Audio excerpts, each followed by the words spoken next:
I dag har vi 20. juni, og det mestjer at Føroyar en halva milliard rikare. Kan du greia meg fra hur så er?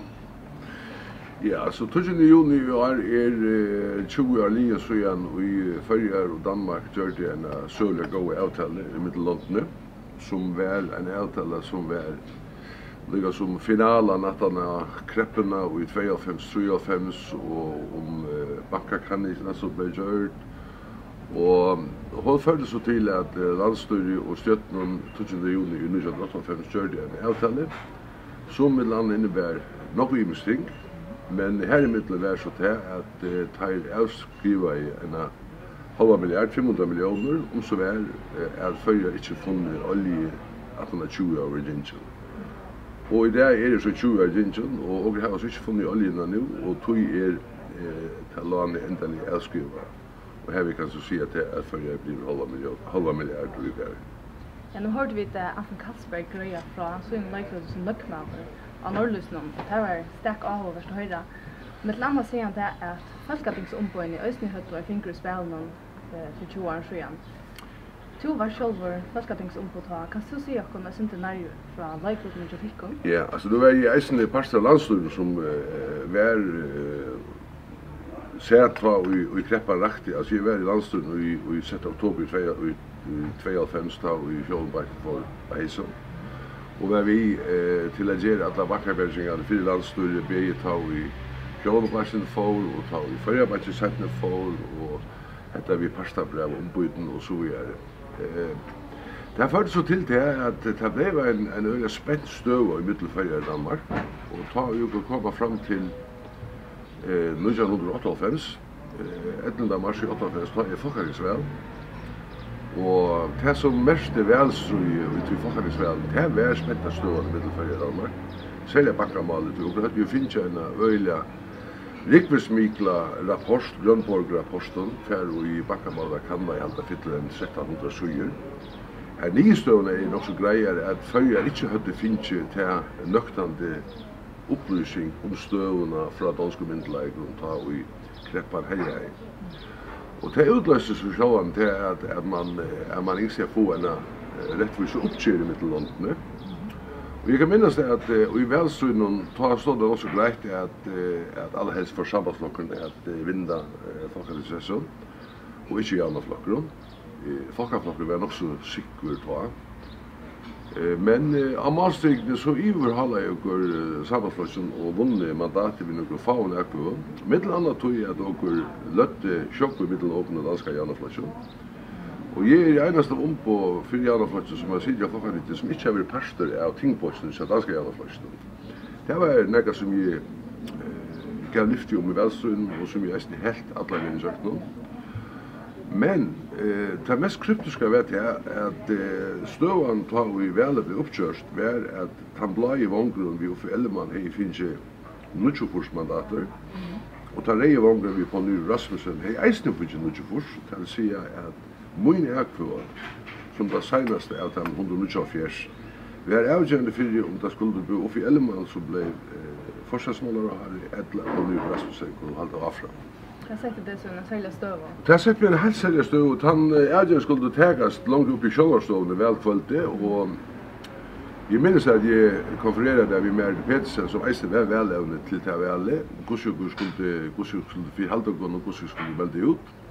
Og jeg meldte så til ut at Janaflokkene får ikke å fettla enn danske Janaflokkene. Og her vi hjemme stilla seg i en støv hver og tar ikke kunne do på tredje stol, men og for ikke inn aktivt og felt igjen. Men det var så nok til at han kunne holde av fram som forskjellsmålere her. Etterfølgende høtte som det en fund ved toppen i danske Janaflokkene, ved Nyrup og ved Lykketoft. Hver og tok jo det som malene fram, særlig bakkermalet.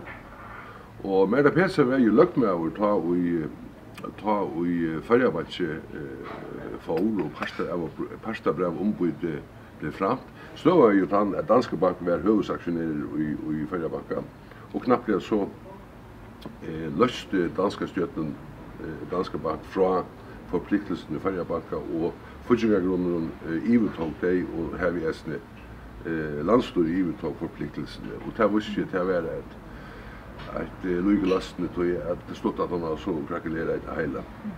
Och också väl så följde sälja mer det så snuttan av det här och det var en öliga härlig funtur och det blev allt blev tidigt fram av bordet. Och nu fick så samstås så vidare till att hans livet så forsvarsmål var väsentligt avhängig av att de fick eller gå och lösna på bakgrunden. Sedan är det så att Kvitesunde att danska stjärnorna lägger en kallar för pinsepacken fram. Det var en skattereform och en boskapsreform, en stor som är också nödvändig för danska boskapen att främja. Och ta valde, alltså jag har så väldigt utbana vägen att jag får inte luttaga och främja den reformen. Alltså jag får inte att bruka mitt mandat till att avlägga dön och äga bilar. Och det gör så till att stående att nu fors. Men så blev en annan eisen gjort vi alla Bräckman som var helt faktiskt med att han eisen var passiv i progressen. Det vill säga och neutralisera från annan. Så läs att det var det danska majoritet gjorde att de gröna skolbon och så gröna för ända i går till Sapaka. Så också vill jag kanske säga att det och som eisen Afrikansberg säger i Norrlysten att det var något leitjus nu tycker jag tala om något. Och likla stöva vi faktiskt väl och att de har Ivalest haft en rätt stor avskan av gångterna och vi tar med förhandlingarna. Och Ivalest eisen heter att Bayer förske faktiskt som på en neutralisera kon annan vi heter en stor reform. Och då tycker vi att Afrikansberg kom faktiskt till inte till Byggvebor men lände var till att få en gå semje och samrådande Jingersen väl och jag halte att största finke föringar allt det som man har sett nöst och bättre. Och muy likely under förhandlingen var så att jag var inte pastor där, jag var inte pastor landstorm men jag fick alla tröna öliga goa orientering om hur så gångt det var och jag tycker inte att några LGBT att de skulle bli en vår utan att eisen där var avpassa vi åker där detta var något som kunde leva vi framåt. Så ett gott döme om att ta i föringar ena för välja stanna samman oavsett politik eller oavsett flock man har så kan man faktiskt nästan flytta fjäll. Och hur så var det mest avläggarna av det som idé?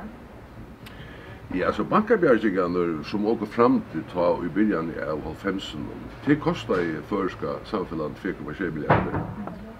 Och vi tog som blev godskriva eller avskriva vi bankältan i 85 och vi tog som sujan blev återfört och i form av överskott från banken, det samlade banken. Så kom först öre in att mer så att jag vill säga att hårdast tojon första 50 var en öle toj arbetslöshet 25%, risa fraflyttning från förrjun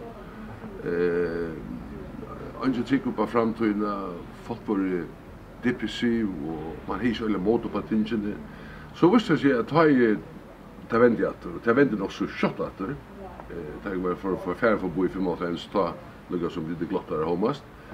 Så allt hade gått komma öle väl på sig just ner som väl ta väl allvarligt skatt ja.